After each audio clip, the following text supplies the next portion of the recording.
Hey there, Wolfpack fans. It's me again, Kenton Gibbs, bringing you another episode of Locked On Wolfpack. And I've got my main man, Grayson Boone, here as always. And we are going to give you a preview of the rematch of Wake Forest. Now, listen, we already broke out the brooms last weekend for UNC, but we have the opportunity to sweep Wake Forest and maybe get off that 8 seed line. Who knows? Tons of craziness can go down. Does that work for you, Grayson? It works. A win tomorrow would also work. We're going to break it down. Absolutely. Well, let's get into it. We're going to get into all that and more on today's episode of Locked On Wolfpack. But before we go there, I've got to tell you that today's episode is brought to you by FanDuel. It is America's #1 sports book for a reason. It's the official sports book of Locked On. Make every moment more. Visit FanDuel.com/Locked On to get started today. So, folks, again, we're going to be talking all things NC State versus Wake Forest at home. Pack out the PNC like we always do. We need the energy. We need the love because it is going to be a very important game coming up tomorrow, or actually today. So stay tuned for all that and more on today's episode of Locked On Wolfpack.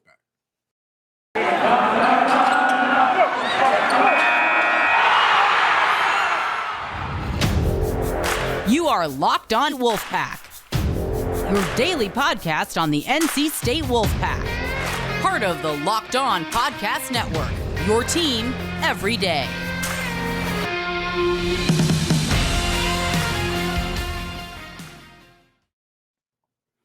So, Grayson, I'm looking at this game, saying to myself, this is that NC State has to win.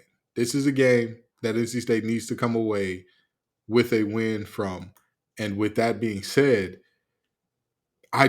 we just talked about this off air a little bit, but I think we both agree the recipe for winning this game cannot be identical to last game. You can't have a game where you're like, hey, get it to DJ Burns and let's let him figure it out. What say you? Absolutely. I think, the last time we played Wake out in Winston-Salem, that turned into be, I think, one of the first DJ Burns games that we've seen so far this year. He had 23 points in the second half, absolutely just dominated the second half, and ended up bringing home the win for us. And I was making the point that I think we'd be extremely naive to think that Wake Forest is going to allow that to happen again. Steve Forbes, after we beat them the first time, he was kind of disgruntled in the post-game interviews, saying, he had a bunch of people chirping him from the stands and people online saying, like, why didn't you double team Burns? You just kind of allowed that to happen, blah, blah, blah, blah, blah. You got to think that's been kind of in the back of his mind for the second time that they're going to see us. Here we are. There's no way that they're just going to allow DJ to drop 30 on them again, at least willingly. I'm not saying they did it willingly last time, but you understand that he kind of took advantage there of will what be they a did. more intentional effort defensively to focus on DJ. You're going to see a lot more double teams on DJ Wednesday night. What we need to do is obviously counter prepare for that. Something I've mentioned before on here. When we played up at UVA, they were ready for DJ. They double teamed him every single time he got the ball, and he was very uncomfortable when that happened. He forced a lot of turnovers. We weren't able to help him by cutting to the basket and creating the open or taking advantage of the open space left with the double team.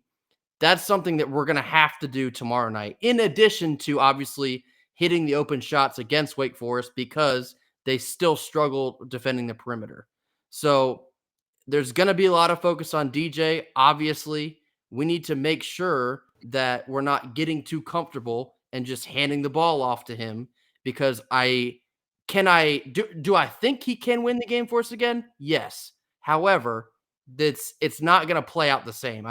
I don't think there's any way that we can just be like, okay, DJ, you did it last time. Here it goes again. I'd be very hard pressed to believe that that's how it's going to shake out this time. So we need to be ready for that. I talk about the fact that I'm a technical recruiter all the time, and right now I'm between contracts, and so I've been playing a lot of video games lately. I've been playing things is always like bigs and all that, and when you start dominating your bigs, what happens? It collapses. The teams start to collapse in the paint and all that good stuff. and you got to kick it out, and guys got to knock down those shots. I'm looking at our backcourt this game saying, not just be high scoring, not just that, be efficient. Be efficient in this game. I think that efficiency will be one of the keys to this game in terms of what this team, whether or not we come away with a sweep of Wake Forest on the season. It is the efficiency of our backcourt that I think is going to be vitally important, paired with now our ability to force turnovers out of Wake Forest, because they've had problems with that at times this season. And on top of that, the reality is, if you let Appleby, Monsanto, and Hildreth get a ton of possessions, they're you're going to there. One of them is going to get hot. One of them is going to get hot at minimum. You could see 2 to 3 of them get hot, and at that point in time, Miss Katie Didd's at the doorstep. You're in for at best a dogfight. So I think applying pressure, making their guards make bad decisions, which we've seen that they will do if you pressure them enough. I think that that's the key here, and I think that, again, when they double DJ Burns in the post, which will inevitably happen, our guards have to knock down their shots. Casey Morcell, Terquavian Smith, Jarkel Joyner, there has to be the shots knocked down. And also maybe a timely cut or two from Gant and DJ Clark I'm sorry, it's not DJ Clark. What's Clark's name? Jack Clark. Jack Clark. There we go. DJ Burns on the brain. Wow. Anyway, some timely cuts from them to kind of help out that spacing, I think is a major key to winning this game. What do you look at as the key pieces to winning this game for NC State? Yeah, you just mentioned 3-point shooting. I think for both teams, that's a humongous key coming into this one. The last time we went into Wake, they're known for their offense kind of being driven by the 3-point basket. Since we've seen them last, it is still that. They are leading the ACC in made 3-point buckets. I think they're averaging just a little bit over 9 per game. That's pretty freaking good, okay? But something I want to point out, NC State allows the fewest 3-point buckets in the ACC. We only allow, I think, just north of like 5.5 per game. So That's going to be kind of a unstoppable force against an immovable object type deal. It's going to be whoever bends/breaks the most. Now, the last time we faced Wake, I think they only hit 33% of their threes, most of which felt like we're in the first half. Kind of a parallel to what we just saw in the UNC game, where we seemed to play into their hands in the first half. I thought we did that against Wake the first time as well. We didn't defend them well when they got out to the perimeter. They got the shots they were looking for, and then they hit them when they got them. We can't allow that to happen, okay? We need to make sure we're solidifying the perimeter, and then, of course, you got to shoring up on the back end as well. DJ's going to have to control the paint along with EB when he gets the minutes, Ernest Ross when he gets the minutes, and whether it's Jack Clark and or Greg Gant. Need to make sure that we are being as solid as we can at all points. And, defensively, like, of course, you want to be solid on defense. But Wake, they're going to look to shoot the 3. If we take that away, they're going to have to figure out something else inside. They have some talented big men in Carr, and the other one is slipping my mind, but they can get it done inside as well. What's that? I believe Mayer is the name of their other big. I could be wrong there, but I believe might be. He's a big dude. He's close to 7 foot. I don't remember his first name, but he had some buckets against us as well. If they're going to have to rely on those two guys, we're going to have to counterfight that as well. So, again, I do think the 3-point bucket is going to be the most important thing here. And like you mentioned as well, this is a game where we're going to look at Terquavion. We're going to look at Jarkel. Quick salute to Jarkel, co-ACC Player of the Week. Outstanding. He had a triple-double against Syracuse, 29 against UNC. Absolutely earned that. He's going to have to follow it up with another great performance.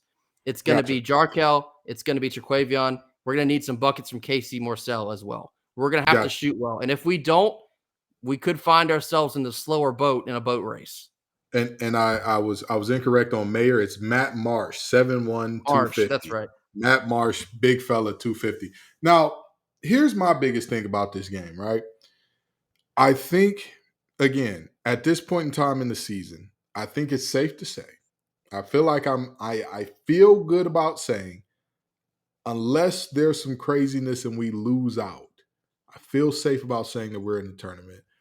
But with that being said, this is still a game that you kind of have to win based on a few things that we'll get to in just a second here. But before we talk about that, I've got to let you all in on FanDuel. Trust me, folks, it's that time of the year. The midway point of the NBA season is here now. Teams are going to start picking it up, and after the All-Star break is the best time, the perfect time to download FanDuel, America's #1 sportsbook, because new customers get a no-sweat first bet of up to $1,000. That's bonus bets back if your first bet doesn't win. Just download the FanDuel Sportsbook app. It's safe, secure, and super easy to use. Then you can bet on everything from money line to point scores to threes drained. You name it, you can bet on it on FanDuel. Plus, FanDuel lets you combine your bets for a chance at a bigger payout with the same game parlay. So don't miss out on the chance to get your no sweat first bet of up to $1,000 in bonus bets when you go to FanDuel.com/locked on. That's FanDuel.com/locked on to learn more. Make every moment more with FanDuel, an official sports betting partner of the NBA. Now, here's the thing. Here's why I say that this is a very important game for the Pack, whether people want to see it as that or not. One of the things that I think is absolutely ridiculous that's happening right now is everybody's talking about how bad the ACC is. Do you know why they're talking about how bad the ACC is? I can think of a very light blue colored reason. Well, that is part of it, but there's actually a bigger reason. The net ratings, the net rankings, for Oh, whatever reason, give me a break with the net ratings. and that's what and this is why me and Grayson, Ebony and Ivory, coming together to make perfect harmony, because you get me. The net ratings have us as the 7th best conference in the country. Of course, there's only a Power 6. We're the worst of all Power 6 conferences, yet somehow a Power 6 that's rated above us, the Pac-12, only has 2 teams that are likely to make the tournament. Meanwhile, we have 5. Again, this is according to the net rankings predictions of who's going to make the tournament and who's not at this point. So we have 2 times as many teams, over 2 times as many, 2.5 times as many teams that are going to make the tournament than the Pac-12. But somehow, and again, this is why I say the outliers of Louisville being just god awful, like 300 something, is hurting us. The fact that Clemson is somehow 81st in net ranking is like really befuddling and the bad thing. But with that being said, you don't want to play around and mess around, because I've said it before on this show, I'll say it again. If you wear the red and white of NC State, if you got something to do with this here pack, if you got something to do with that Block S, my brothers, sisters, friends in Christ, I'm trying to tell you, if you give the NCAA the opportunity to put you in a bad situation, they will do so. So winning this game goes a very long way in saying, hey, say what you want about the conference. We won the games that we were supposed to win, period. I think we've had a couple of these this year. This game is both a must-win and a can't lose. I say that because Wake Forest is a team that's pushing to give the ACC 6 teams in the tournament. Mm-hmm. They've won 3 out of their last 4, and they are desperately trying to make up any ground they can with a team like a Clemson kind of starting to fall apart here coming down the stretch. Duke has had their struggles. Wake Forest is 7th in the conference, so they're not very far behind us. We're sitting at the 5 spot right now.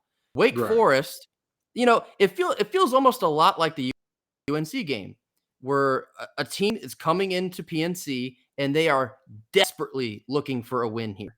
And not just that, Wake Forest's resume is not that fantastic. You put NC State in the win column on the resume. That looks very good for them. Not to mention that I'm going to pull up the rest of their schedule here. They play us on Wednesday, then they play Notre Dame, that's a win. Boston College, that should be a win, and then at Syracuse. That maybe that's a coin flip, but I think they can pull that as well. Okay. I don't think that any of those wins improve their chance to make the tournament significantly. I just don't. I don't think any other than just pure amount of wins. I don't think it helps their resume at all. But they're looking to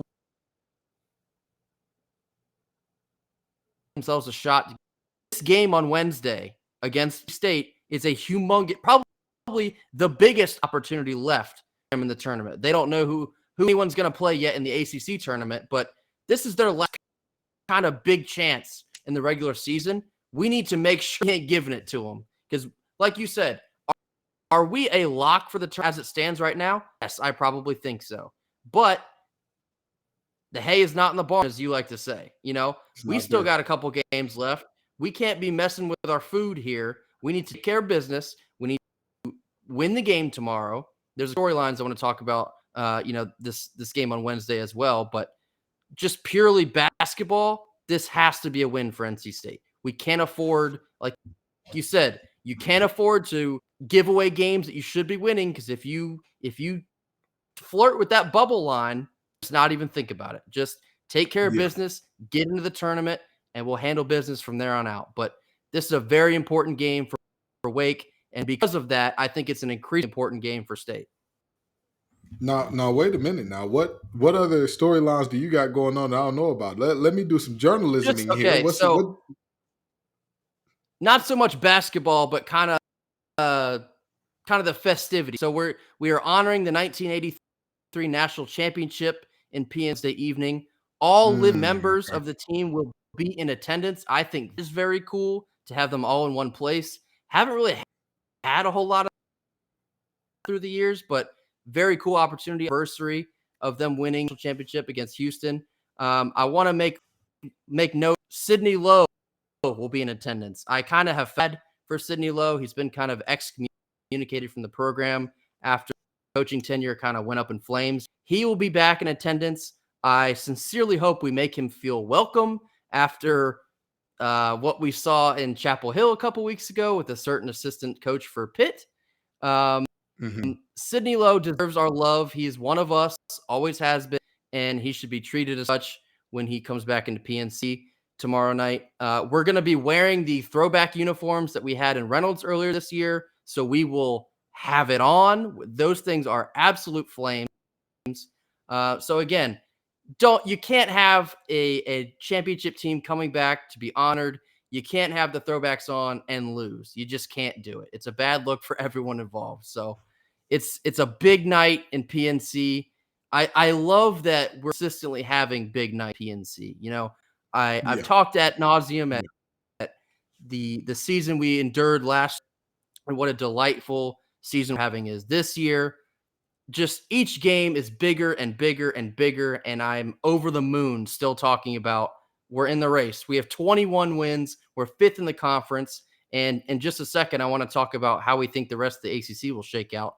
We have a very decent shot at sneaking into the top four here, with Clemson getting knocked off the other night by Louisville. So there's a lot to play for still in the regular season for us, let alone Wake. It's a big night for both teams.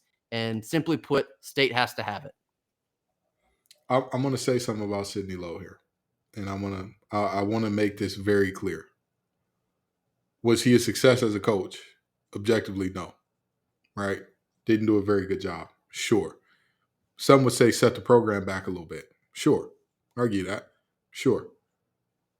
How many national championships do we have across our big three sports in terms of men's basketball, or even if we throw women's basketball in there as well? Men's basketball, women's basketball, football, baseball. How many national championships do we have in total? Oh, 2. I want to say 2. I thought you meant recently. No, all time, just 2. 2. And he was a part of one of them. That's right. I don't want to hear whatever the boys in Baby Blue got going on with the Capels, that ain't got nothing to do with us. Ain't got nothing to do with us. We show ours love, okay? I don't think I was part of Doran's first ever recruiting class. We were nothing when I got here. Got our brains beat in. I got in the shower at kickoff of my true freshman year when Florida State had Jameis and company and they went on to win the national championship. I got in the shower at kickoff because I knew that this wasn't going to go well. By the time I got out the shower, it was 35 zip. Y'all don't treat none of us.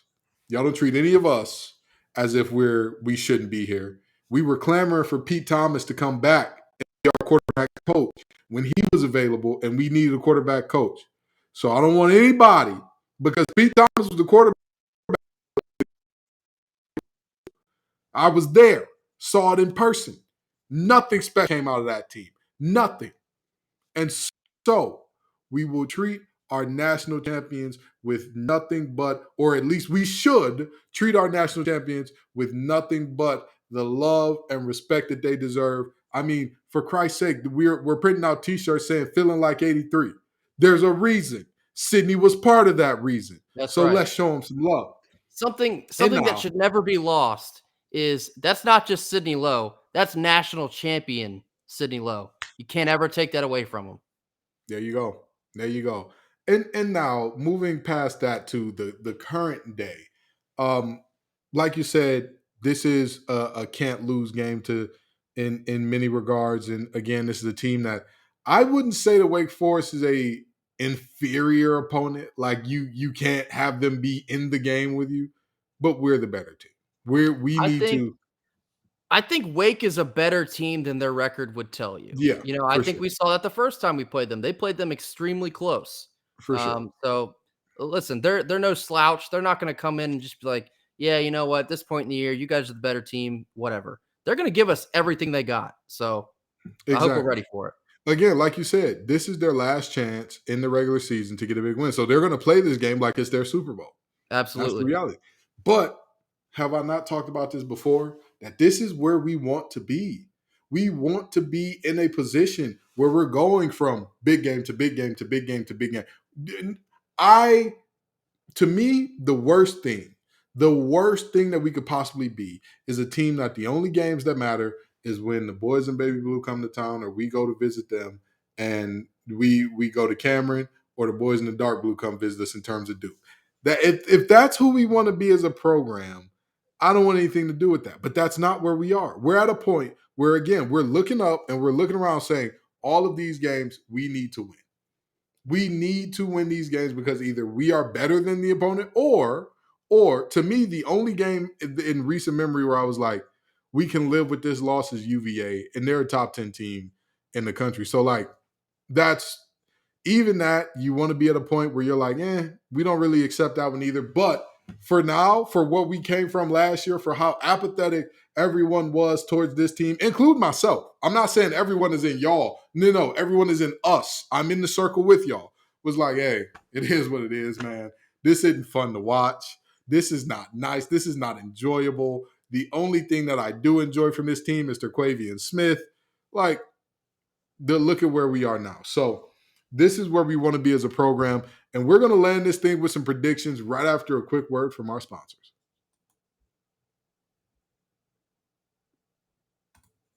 And we're back. So, Grayson, talk to me.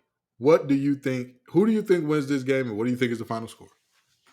I think we come out with the win for all the reasons previously listed. It's a celebration of our previous national championship from 1983, 40th anniversary. We're going to have the throwback uniforms on. Increasingly important game for us if we're trying to get into a top 4 seed in the ACC, which is very doable, like I just mentioned, because Clemson had a stumble against Louisville. And the top 4 seeds get the double bye, right? The double bye, and we are knocking on the door of that. We're only a half game now behind Clemson, and we still got to play Clemson this coming Saturday. So getting down to it, we got Wake on Wednesday. I think we get the job done. It's going to be a high-scoring game. Like I mentioned, Wake struggles defending the 3. I think we have to get our open shots. And the guy I've been frustrated with lately, and I keep mentioning on here, Terquavion Smith. I need him to be Terquavion Smith. The Terquavion Smith we've seen in the past 2-3 weeks outside of the Florida State game, not going to get it done. It's a tall ask to have Florida State game, baby T, but I need as close to that as we can possibly get. It's going to take a lot of hitting the open shots. Baby T, Jarkel, Casey Morcell.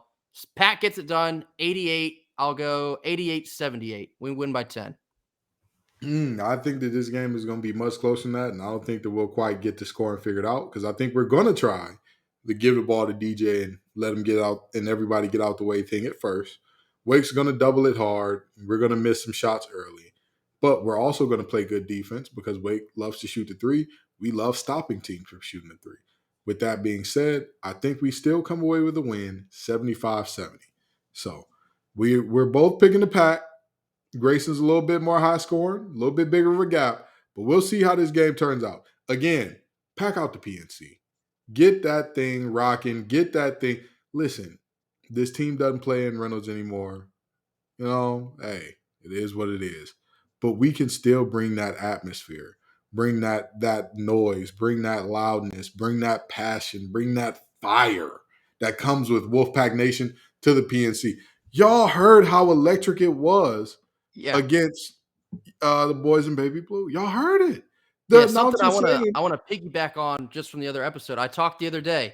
There's no reason outside. I get it. It's a late tip off. It's 9 p.m. People have jobs, families, blah, blah, blah, blah, blah. There's basically no reason it shouldn't be an absolute zoo in PNC tomorrow night. Very important game. We just saw the kind of crowd that we can produce when people show up. It needs to be that against Wake Forest.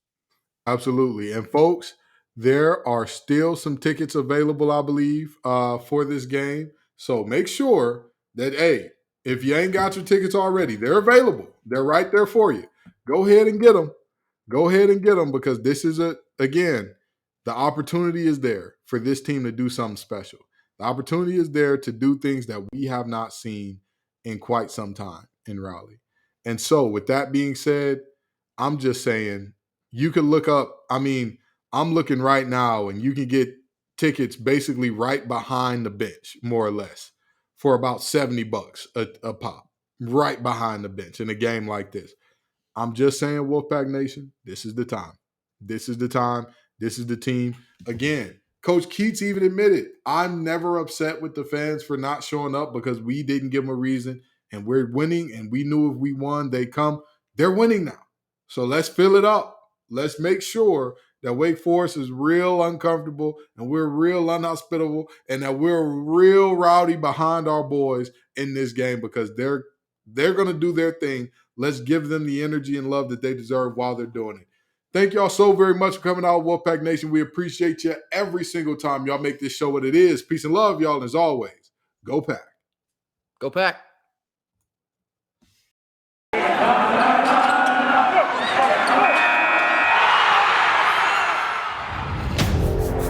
You are Locked On Wolfpack, your daily podcast on the NC State Wolfpack. Part of the Locked On Podcast Network, your team every day.